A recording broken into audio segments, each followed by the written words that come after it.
Hello guys. Episode की शुरुआत में हम देखते हैं कि शन्मी तियान तियान को उसके घर ले जाने की कोशिश कर रहा था, लेकिन उसे उसके घर का एड्रेस ही नहीं पता था। वो तियान तियान से पूछने की तो बहुत कोशिश करता है, लेकिन वो इतनी ड्रंक थी कि ढंग से कुछ बता ही नहीं सकती थी। अब वो उसके फोन के थ्रू उसका एड्रेस निकालना चाहता था, लेकिन उसके फोन पर तो लॉक लगा था। अब उसे लगा था कि ये फेस लॉक होगा। वो फोन उसके फेस के सामने करता है, लेकिन यहाँ पर तियान तियान को ऐसा लगता है कि जैसे वो उसे छूने की कोशिश कर रहा है। वो गलत समझने लगती है। अब शन्मी को जब किसी तरह भी उसके घर का पता नहीं चलता, तो वो हॉस्पिटल के बाहर ही गाड़ी पार्क कर देता है। अब नेक्स्ट मॉर्निंग जब तियान तियान की आंख खुलती है, तो वो देखती है कि वो गाड़ी में है और उसके साथ ही शन्मी भी सो रहा है। अब ये सब कुछ देखने के बाद वो आंटी से इस बारे में बात करना चाहती थी कि शन्मी भी जाग जाता है। और फिर जैसा कि ब्रेकफास्ट का टाइम होता है सुबह सुबह, तो दोनों ही ब्रेकफास्ट के लिए चले जाते हैं। तियान तियान शर्मिंदा हो रही थी, कहती है कि मेरी गलती की वजह से तुम्हें सारी रात गाड़ी में बितानी पड़ी, इसलिए ब्रेकफास्ट के लिए मैं पे करूंगी मेरी ट्रीट।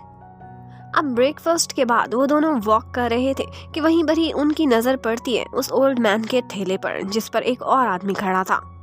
वो पूछते हैं तो पता चलता है कि उस ओल्ड मैन की कंडीशन बहुत खराब थी, इसलिए वो हॉस्पिटल में है। अब वो दोनों ये सुनते ही उस ओल्ड मैन को देखने के लिए हॉस्पिटल में पहुंच जाते हैं। जब वो देखते हैं तो पता चलता है कि उस बूढ़े आदमी को लॉबी में ही रखा गया था। शन्मी भी ये देखकर परेशान हो जाता है और तियान तियान भी हैरान थी कि उसकी कैसे हेल्प करे। अब शन्मी तुरंत ही उस बूढ़े आदमी की हेल्प करता है और हॉस्पिटल में उसके लिए एक कमरा अरेंज कर देता है। तियान तियान बहुत खुश होती है और खुशी में उसके हाथ पर एक स्टिकर दे देती है। उसे कहती है कि हमारे हॉस्पिटल में ऐसे ही चलता है, जब भी कोई अच्छा काम करता है तो उसे रिवार्ड में ऐसे ही एक स्टिकर दिया जाता है। अब जब वो लोग वहां से जा रहे थे काम खत्म करके, तो देखते हैं कि बहुत से लोग एक डॉग के पास जमा है। जब वो आगे जाकर देखते हैं तो पता चलता है कि ये उसी ओल्ड मैन का डॉग था, जो कि अपने मालिक के इंतजार में वहीं पर ही पड़ा हुआ था। और उस डॉग की हालत भी लगता था कि काफी खराब हो रही है। अब तियान तियान तुरंत ही उस डॉग को अपने साथ ले जाती है। अब वो उसे सर्जरी रूम में ले गई थी, उसका ऑपरेशन करने ही वाली थी, लेकिन फिर से वही हालत हो जाती है। उसके हाथ कांप रहे थे और वो ऑपरेशन करने में नाकाम हो गई थी। इतने में आंटी और डॉक्टर चंद भी आ जाते हैं। अब तियान तियान बहुत डिसअपॉइंटेड हो गई थी। दोबारा से ऐसे ही हुआ था। वो अपने कमरे में जाकर बहुत रोती है। शन्मी भी उसके रूम के बाहर खड़ा हो जाता है और देख लेता है कि तियान तियान किस तरह से रो रही है। उसके बाद तियान तियान उसे अपनी स्टोरी सुनाती है और बताती है कि मेरे पास एक छोटा सा पपी था और ये पप उसके लिए उसके डैड लेकर आए थे। वो कहती है कि मैं तो भूल ही गई थी, रियलाइज ही नहीं हुआ कि इंसानों से डॉग्स की उम्र कम होती है। समय के साथ साथ वो डॉग बड़ा होता गया और उसके बाद उसका टाइम भी पूरा हो गया।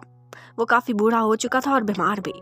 उसे इन दी एंड हॉस्पिटल ले जाया गया था और फिर ऑपरेशन थिएटर में ही उसकी मौत हो गई। अब इतने में ऊपर से डॉक्टर चैन आ गए थे। वो तियान तियान से बात करना चाहते थे। शन्मी उसे रोक लेता है, लेकिन तभी अंदर तियान तियान को पता चल जाता है कि बाहर डॉक्टर चैन आए हैं। तो वो बाहर आ जाती है और डॉक्टर चैन से बात करती है। अब डॉक्टर चैन के चले जाने के बाद वो शन्मी से कहने लगती है कि जैसा कि तुम देख सकते हो, मैं कोई बहुत अच्छी प्रोफेशनल डॉक्टर नहीं हूँ, तुम्हारे सामने है सारा कुछ। लेकिन शन्मी मानने से इनकार कर देता है और कहता है ऐसा कुछ भी नहीं है, तुम ही तो थी जिसने मेरे पेट की जान बचाई थी। और अगर मेरे कार्लो से पूछो तो उसकी नज़र में तुम किसी हीरो से कम नहीं। और वो उसे समझाता है कि तुम एक डॉक्टर हो, बस तुम्हें खुद पर भरोसा रखने की ज़रूरत है। अब उसके बाद हमें निंग को दिखाते हैं, जो कि अपने ऑफिस में जा रही थी और यहाँ पर उसकी मुलाकात डॉक्टर गू से हो जाती है। वो भी अपने ऑफिस जा रहे थे। उन दोनों का ऑफिस सेम ही फ्लोर पर था और जैसे ही वो लिफ्ट में जाती है तो उनको कहती है कि आप भी आ जाइए, 6th फ्लोर तक जाना है। वो उन्हें इसलिए तसल्ली दे रही थी क्योंकि डॉक्टर गू को एलिवेटर से डर लगता था। उधर हमें शन्मी को दिखाते हैं, जो कि अपने घर में अपने पेट के पास बैठा टाइम बिता रहा था कि यहीं पर ही उसे निंग की कॉल आती है, जो कि उसे कहती है कि आज हम शाम को मिलेंगे और इकट्ठे डिनर भी करेंगे। लेकिन इतने में शन्मी को याद आता है कि उसकी तो आज तियान तियान के साथ भी अपॉइंटमेंट है। उन दोनों को मिलकर हॉस्पिटल में ओल्ड मैन को देखने के लिए जाना था। लेकिन इतने में निंग उससे कहने लगती है कि तुम्हें याद भी है आज कौन सा दिन है। और इतने में वो कैलेंडर चेक करता है तो उसे रियलाइज होता है कि आज तो निंग से मिलना बहुत ज़रूरी है। अब वो उसे मिलने के लिए निकल पड़ता है और जो स्टिकर उसे तियान तियान ने लिया था वो देखकर भी काफ़ी खुश होता है। अब शन्मी निंग से मिलने के लिए एक रेस्टोरेंट में पहुंच जाता है, लेकिन थोड़ी देर बाद ही उसे पता चलता है कि निंग ने वहां पर मिस्टर गू को भी बुलाया हुआ है।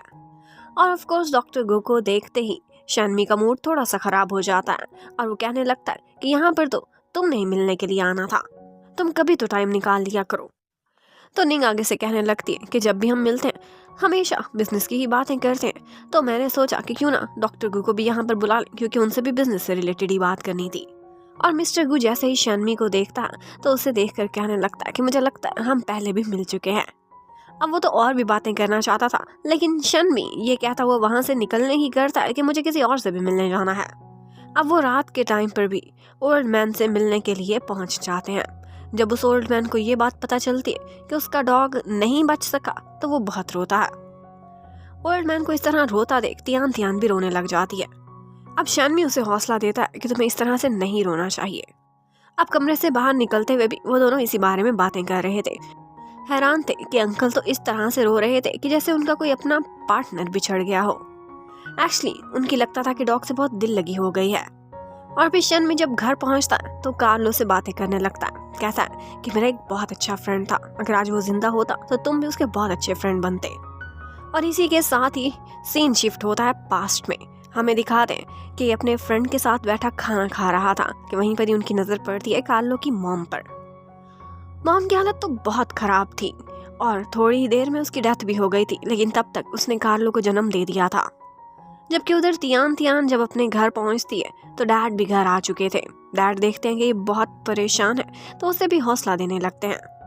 और बस डैड की वजह से काफ़ी हौसला मिल गया था और तियान तियान मैसेज कर देती है और शन्मी उसका मैसेज पढ़ता है कि वो डील करने के लिए यस कर रही है। शन्मी भी बहुत खुश हो जाता है और फिर उसके बाद तुरंत ही वो ग्रैंडपा को बताने लगता है कि मैंने हॉस्पिटल चूज़ कर लिया है जिसमें इन्वेस्टमेंट करनी है।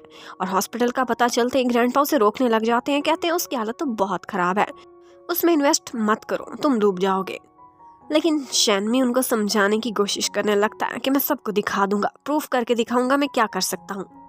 अब ग्रैंडपा उसे बेस्ट ऑफ लक कहते हैं और उसके बाद नेक्स्ट ही डे वो तियान तियान के हॉस्पिटल में पहुंच गया था, जहाँ पर दोनों ही एग्रीमेंट पर साइन कर लेते हैं।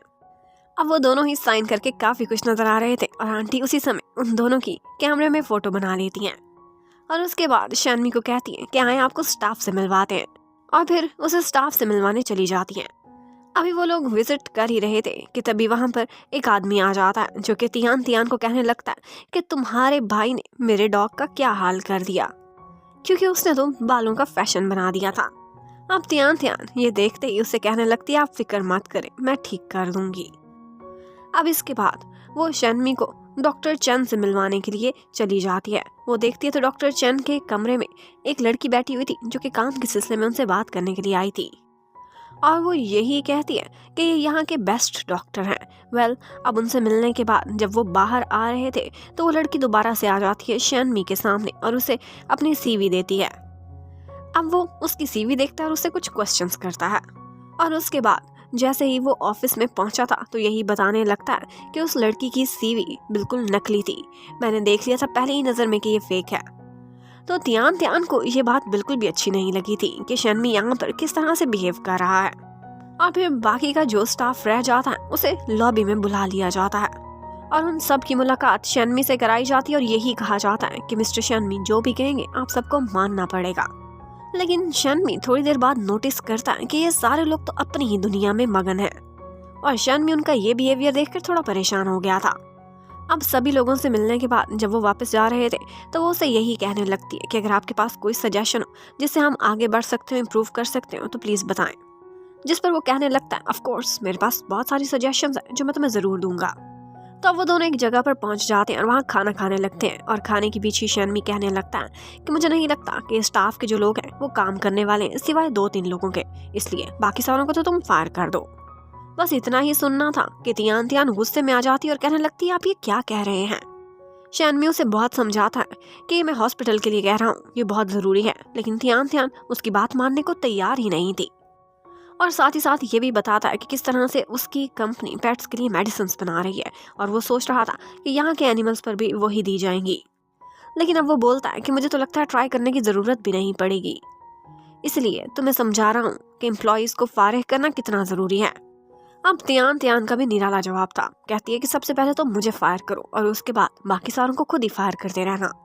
वो ये सब बातें बहुत गुस्से में कर रही थी। ये कहते ही वो वहाँ से चली जाती है और यहीं पर ही एपिसोड भी खत्म होती है। Thank you for watching, stay connected, bye bye.